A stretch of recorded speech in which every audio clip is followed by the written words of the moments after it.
Problem 10-7. Uncle Zachary decided to increase the amount he was giving for Angela by $5 each month instead of 3. This problem goes back to the in-class problems from problem 10-1 and 10-2, in which it stated that Uncle Zachary decided to begin donating money into an account for Angela after she was born. He started out after 1 month. He donated $50, and then each month after that, the amount he deposited increased by $3. So the very first month it was $50, the next month was $53, and then the third month he would donate $56, and so on. So what's changing here is instead of donating just $3 into the account every month, he's going to donate just $5. Or $5 additional dollars. So we're going to look at here how that changes the equations that we had from earlier in class.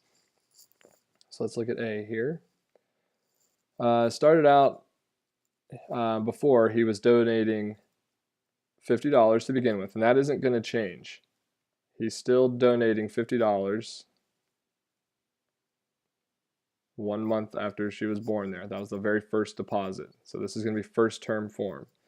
And then he is going to donate $5 now on top of that amount each month. So we're going to increase the deposit by $5 every month. So we're still going to cut out our first term there. So we've got $50 plus $5 every month after the first month there. If you took this and simplified it down and wanted to put it into more of a slope-intercept form, you just simplify the expression and you should end up with t of n would equal, when you distribute your 5, you'd have 5n, and then you'd have to take away a 5. So it changes your 0th term if you use the slope-intercept form, okay, or your y-intercept would change there. But the rest of the equation would remain the same. And that's the difference between using the first term form and the slope-intercept form that you're used to using from like Algebra 1. Notice our first term did not change between our first term forms as we changed the common difference as it was going up. But if you are using the slope-intercept form, it is definitely going to change. These two are equivalent here. At this point, you need to start becoming familiar with both of them there, but this one probably is more comfortable to you at this point. But after her second birthday, we know that's going to be 24 months. We're going to put in 24 into our function here to figure out how much money he deposited the month of her second birthday. So we're going to do 50 plus 5 times 24 minus 1, which is going to give us obviously 23. So we have 50 plus 5 times 23. So 5 times 20 is 100, and 5 times 3 is going to be 15. So that should be $115 right there. And then we're just going to add on our $50, and we get the 24th deposit is going to be $165.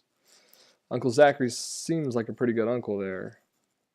And I'll just show you here real quick how this ends up giving us the same exact amount. So if we do t of 24, showing this is the 24th deposit, we're going to have 45 plus 5 times our 24th deposit.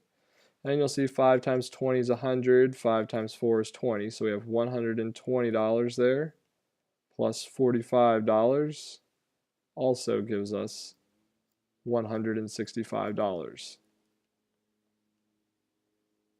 So how much would he deposit on the month of her second birthday? We know for certain there that it is $165. It says write a formula for the nth term of this sequence.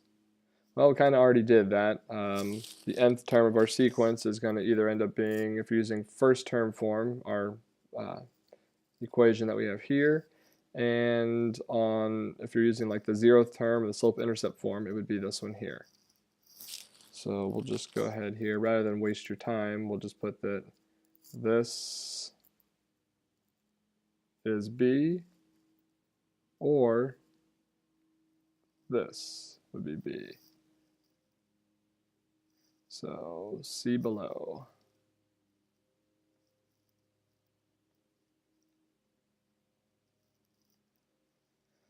So that was also our answer to B. Letter C. How much money is in the account the month of her first birthday, just after he made his 12th deposit? So what we're looking at now here is the sum after 12 months. How much is in the account? We'll do that one in green just so it kind of stands out. And so for letter C, if we wanted to write out the series would look something like this. You'd have 50, and then the second month would have been 55, and the third one would have been 60 plus 65 plus 70 plus 75 plus 80 plus, let's see, how far are we? 1, 2, 3, 4, 5, 6, 7. So we've got 8. The 9th month, the 10th month, the 11th month, and the 12th month. As you can see, this could become very tedious trying to write out all this information there and then add it all up.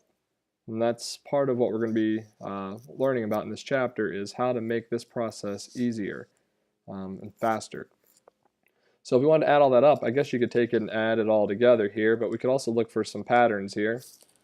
First thing we can look at here is, our first deposit here was $50. Our 12th deposit was $105. If we add all that together, that's going to give us $155.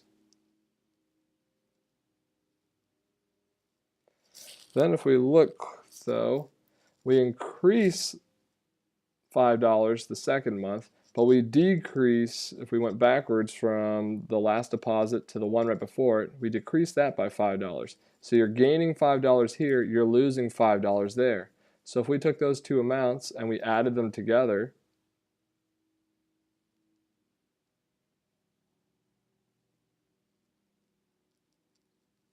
we've got 100 plus 55 is also going to be $155. And because it's a constant rate of change here, everything is increasing by $5 per month. That same pattern would hold true as we continued on. If we increased 55 by $5, but then we decreased the 100 by $5, we'd have 60 and 95.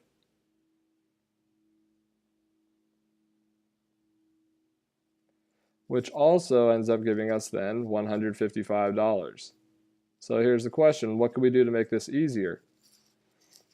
Instead of taking it, writing them all out here, if we take it and we pair up 2 months there from our 12 months, and we continue to repeat that as we get closer and closer, we'll find that these all have the same sums there. Well, how many pairs are we going to have? If we have 12 total terms, we're going to have 6 pairs of $155. So to get our answer, it might be easier than to just take it here and do $50 plus our $105, our first and our last ones. And then if we multiply that by the number of terms we have, we said we're going to split it in half because we're pairing them up with a second term. So let's just do 12 divided by 2, which is like 6. So we have $155 times 6.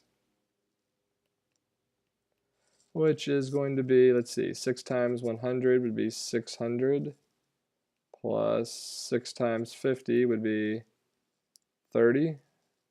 I'm sorry, 300. And 6 times 5 would be 30.